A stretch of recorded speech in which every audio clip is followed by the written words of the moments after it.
Assalamualaikum warahmatullahi wabarakatuh. Perkenalkan, nama saya Anissa Uswatun Hasana dari 5D Sistem Informasi. Pada kesempatan kali ini, saya ingin mempresentasikan materi terkait dengan teori, variabel, konstruk, dan juga spesifikasi model penelitian. Nah, pada pembahasan pertama yaitu pendahuluan. Suatu penelitian pasti tidak terlepas dari yang namanya teori. Karena tujuan utama dari penelitian adalah pengembangan hukum umum yang dapat digeneralisasi. Nah, hukum tersebut adalah teori. Oleh karena itu, diskusi tentang metodologi penelitian perlunya membahas suatu teori dan juga konstruk ataupun variabel yang menjadi representasi teori dalam model penelitian. Bahkan, konstruk ataupun variabel dan juga pemodelan tersebut merupakan dasar bangunan dari penelitian ilmiah dan juga merupakan bagian awal dari suatu proses penelitian. Nah, materi pertama yaitu ada teori. Teori merupakan kumpulan prinsip-prinsip yang disusun secara sistematis. Prinsip tersebut berusaha menjelaskan hubungan-hubungan antar fenomena yang ada.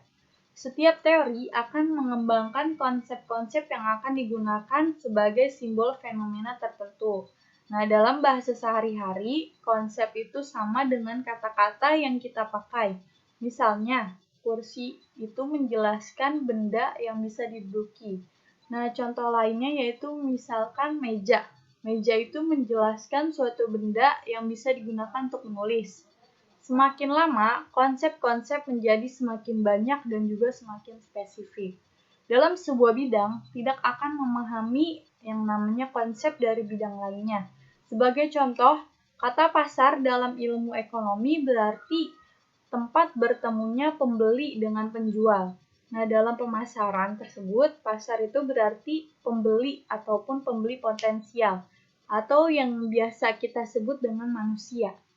Kata yang sama dapat mempunyai makna lain tergantung dari teori yang dipakainya.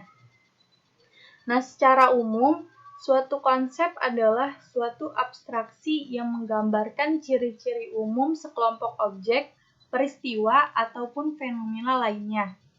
Menurut Woodruff pada tahun 1990, mendefinisikan konsep itu sebagai suatu gagasan yang relatif sempurna dan juga bermakna. Pengertian tentang suatu objek dan juga produk subjektif yang berasal dari cara seseorang dalam membuat pengertian terhadap objek-objek ataupun benda-benda melalui pengalamannya. Materi yang kedua yaitu ada variabel. Nah, variabel itu apa sih? Variabel itu adalah suatu karakteristik partisipan ataupun situasi pada suatu penelitian yang memiliki nilai yang berbeda pada studi tersebut. Suatu variabel harus memiliki variasi ataupun perbedaan nilai atau yang disebut juga dengan level atau kategori. Nah, di sini terdapat contoh variabel yang biasa digunakan dalam penelitian. Yang pertama ada gender. Gender itu merupakan sebuah variabel karena memiliki dua level ataupun dua kategori, yaitu laki-laki dan perempuan. Yang kedua yaitu ada tipe perlakuan. Tipe perlakuan atau intervensi adalah variabel jika terdapat lebih dari satu perlakuan, yaitu kelompok perlakuan dan juga kelompok kendali ataupun kontrol. Nah, yang terakhir yaitu ada usia. Usia adalah variabel karena usia itu memiliki values yang besar. Nah, jika suatu konsep dalam suatu penelitian hanya memiliki satu nilai, konsep tersebut tidak didefinisi sebagai variabel karena memiliki nilai tunggal dan konstan. Selanjutnya, pada variabel terdapat juga tipe variabel. Nah, tipe variabel yang pertama yaitu variabel independen.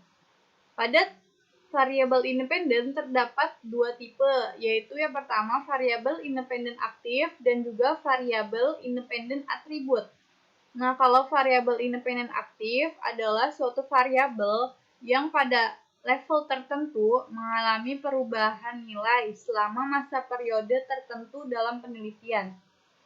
Sedangkan variabel independen atribut atau ukuran adalah variabel yang tidak dapat dimanipulasi. Artinya nilai variabel tersebut bersifat atribut yang melekat pada individu seseorang ataupun lingkungan tertentu yang secara sistematis tidak dapat berubah selama penelitian dilakukan. Nah, tipe variabel yang kedua yaitu ada variabel independen. Variabel independen adalah suatu variabel yang diasumsikan mengukur ataupun menilai pengaruh variabel independen. Variabel dependen disebut juga dengan variabel luaran ataupun kriterion. Sebagai contohnya yaitu seperti skor tes, rating kuesioner, ukuran kinerja fisik, dan hasil pengujian instrumen seperti hasil pengujian rekam jantung. Dan yang terakhir yaitu ada variabel ekstranus. Variabel ekstranus atau biasa disebut dengan variabel pengganggu ataupun kovariat. Nah, pada umumnya variabel ekstranus ini tidak menjadi perhatian peneliti, namun dapat memberi pengaruh pada variabel dependen. Sebagai contoh, faktor lingkungan seperti suhu ruangan, waktu, dan karakteristik peneliti adalah beberapa variabel pengganggu yang perlu dikendalikan oleh peneliti dalam melakukan penelitian. Materi selanjutnya ada konstruk. Nah, suatu konstruk dapat dibentuk secara reflektif maupun formatif. Selama ini, umumnya konstruk dibentuk secara reflektif. Walaupun sesungguhnya tidak selalu suatu konstruk itu hanya dibentuk secara reflektif saja. Konstruk dapat juga dibentuk secara formatif. Nah, pada materi ini, saya akan menjelaskan dari kedua tipe macam konstruk tersebut, yaitu konstruk reflektif dan juga konstruk formatif. Yang pertama, ada konstruk reflektif. Nah, model indikator reflektif ini mengasumsikan bahwa kovarian di antara pengukuran dijelaskan oleh varian yang merupakan manifestasi dari rup latennya. Indikatornya merupakan indikator efek atau yang biasa disebut dengan efek indikator. Arah kausalitas dari konstruk ke indikator pengukuran sehingga konstruk menjelaskan varian pengukurannya. Nah, berikut ini adalah model dari teoritis konstruk reflektif. Sini ada konstruknya. Nah, kemudian konstruknya mengarah kepada Y1 yang merupakan varian pengukurannya. Ini akan menjelaskan Y2, kemudian Y3. Konstruk yang kedua yaitu konstruk formatif. Model indikator formatif mengasumsikan bahwa pengukuran saling terikat mempengaruhi konstruk latennya. Makna konstruk ditentukan oleh indikator pengukuran, sehingga makna seluruh konstruk laten komposit diturunkan dari indikator pengukurannya. Dan juga model tidak harus mengasumsikan ataupun membutuhkan korelasi di antara ukurannya atau completely uncorrelated.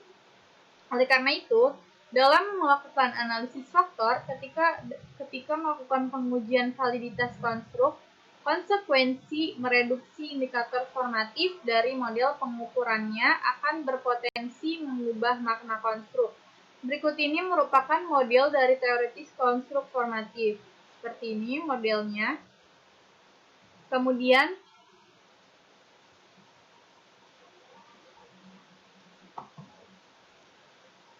saya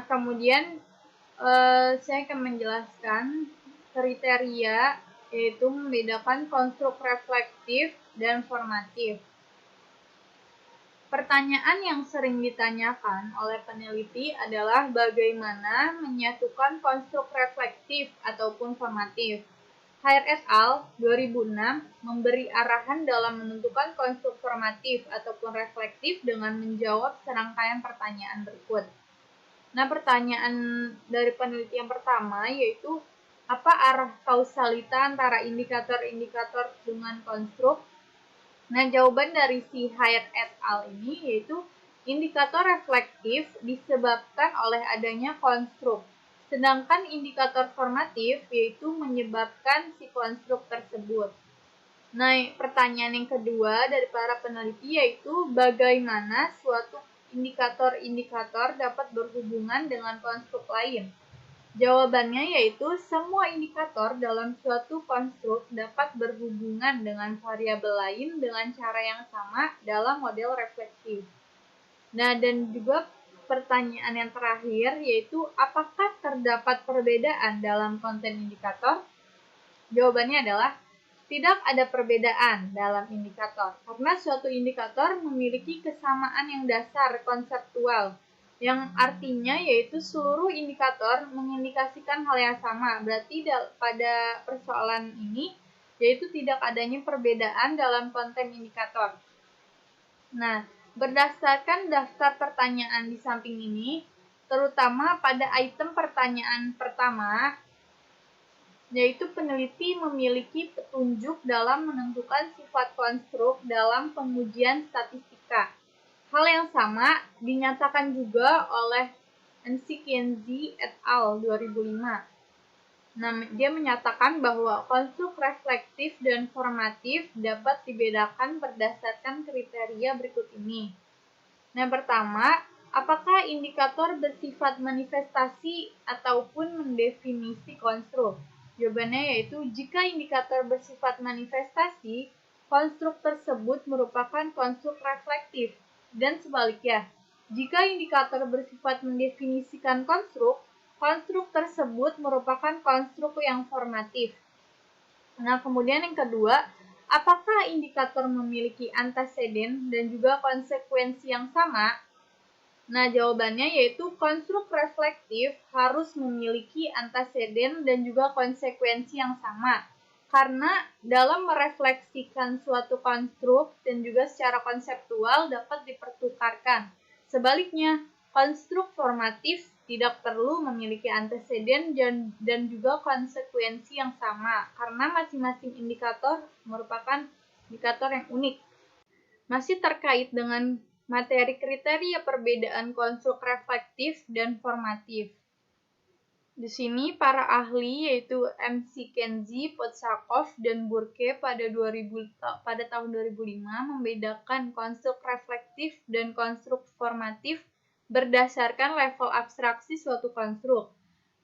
Konstruk yang direfleksikan oleh indikator-indikatornya disebut dengan common latent construct atau konstruk reflektif, sedangkan konstruk yang dibentuk oleh indikator-indikatornya disebut sebagai composite latent construct atau konstruk formatif. Di sini berbeda ya, kalau common latent construct itu direfleksikan. Sedangkan kalau composite latent construct itu dibentuk. Nah, berikut ini ilustrasi level abstraksi konstruk reflektif. Berdasarkan gambar di samping, terlihat bahwa common latent construct direfleksikan oleh faset-faset atau dimensi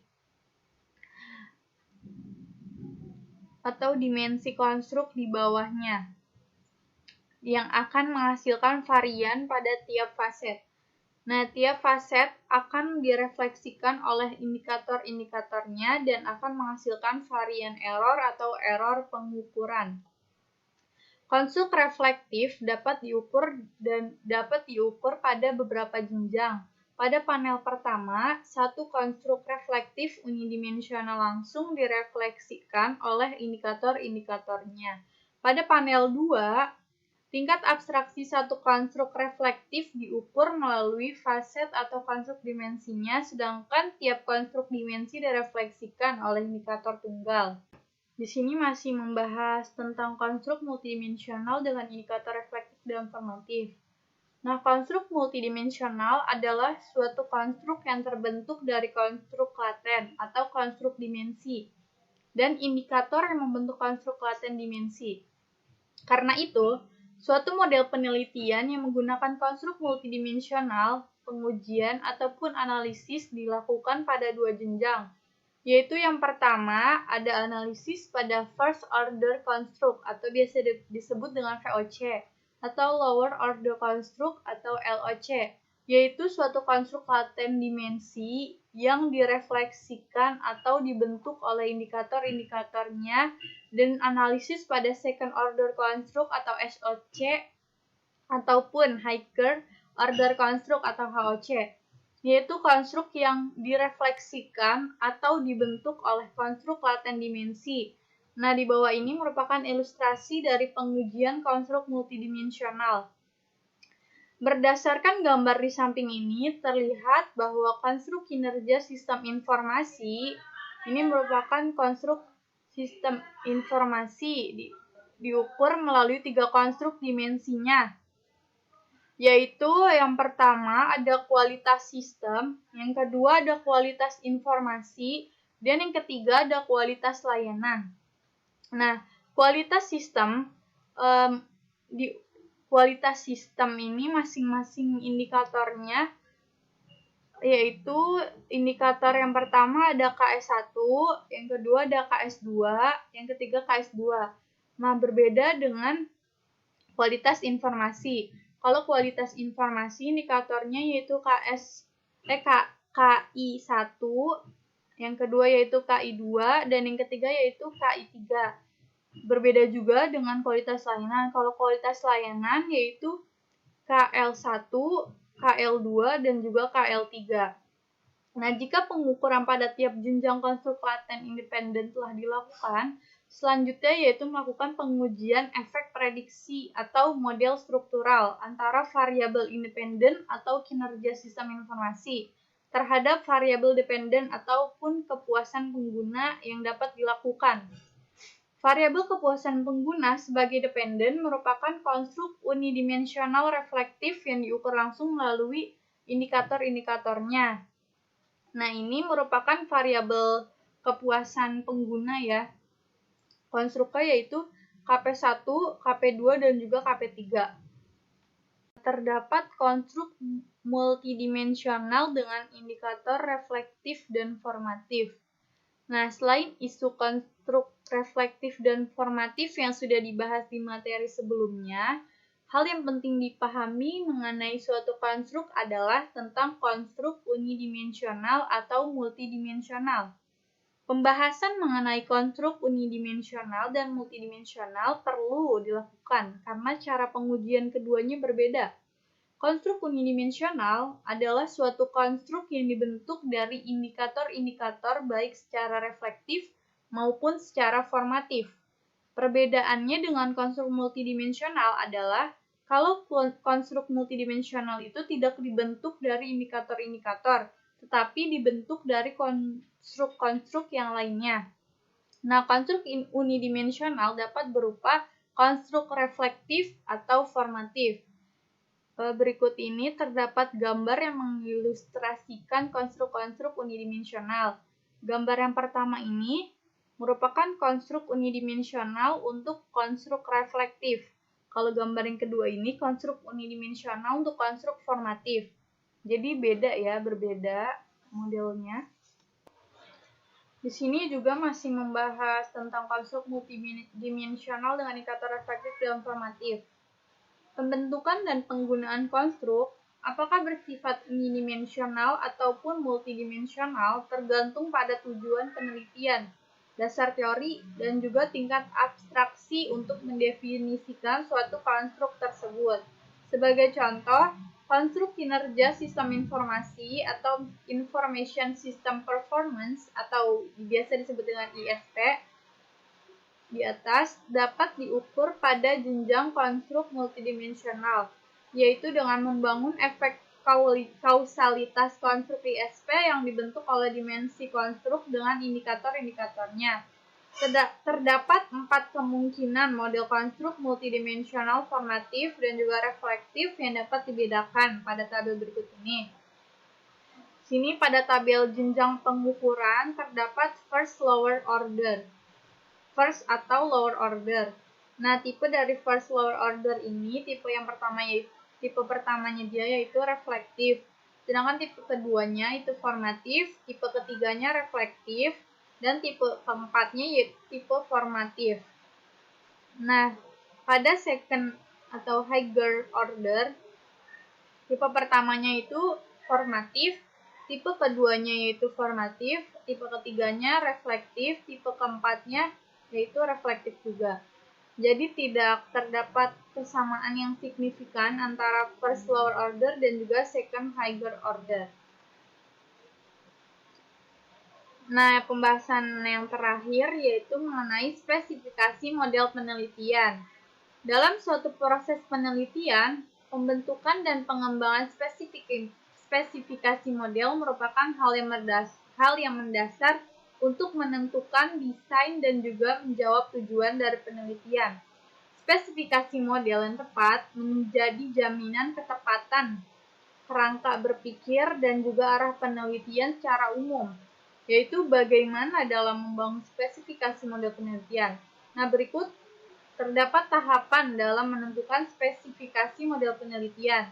Yang pertama yaitu mendefinisikan domain konstruk dengan jelas. Yang kedua yaitu mengevaluasi konsep dimensionalitas konstruk atau unidimensi atau multidimensi. Nah, yang ketiga yaitu menentukan set pengukuran untuk merepresentasi domain konstruk.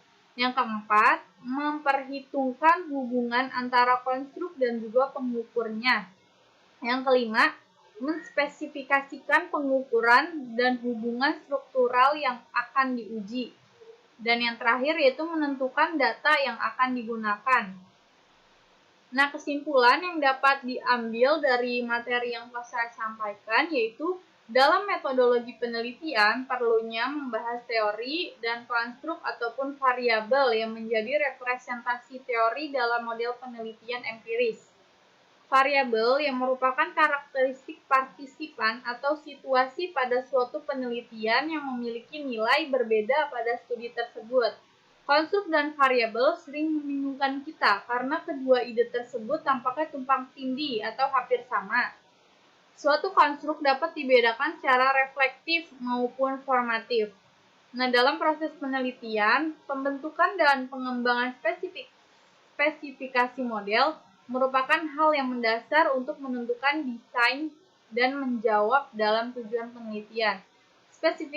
Spesifikasi model yang tepat menjadi jaminan dalam ketepatan kerangka berpikir dan juga menjadi arah penelitian secara umum. Untuk membangun spesifikasi model penelitian yaitu dengan menentukan data yang akan digunakan serta dengan melakukan perhitungan hubungan antara konstruk dan pengukurnya. Mungkin hanya itu saja materi yang dapat saya presentasikan. Kurang lebihnya mohon dimaafkan. Wassalamualaikum warahmatullahi wabarakatuh.